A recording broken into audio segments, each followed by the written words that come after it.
Psychology कही है कौन से महिला तुमठू प्रेम चाहूँगी कि देह तार यही दुटी अभ्यास सफा सफा जना पड़ी था। ता हूँ प्रथमतः से तुम व्यक्तिगत कथा क्या सेयार करेंगे ना। द्वितीय तुमको निजर परिवार सहित परिचय कराइबा चेष्टा करेंगे।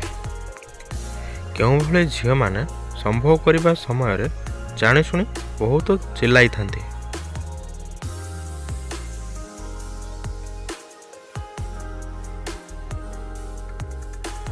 यार उत्तर हो जो झील मैंने निज पार्टनर को उत्तेजित करने चाही था।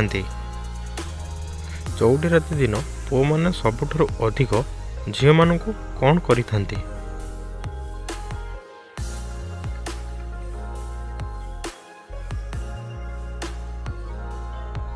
यार उत्तर हो किसी करी थांती।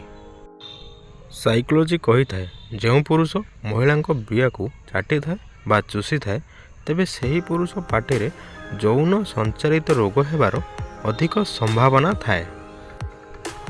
अधिक गेहुवा लोक मानकर केउ अंग सर्वप्रथमे जंत्रणा करि थाए।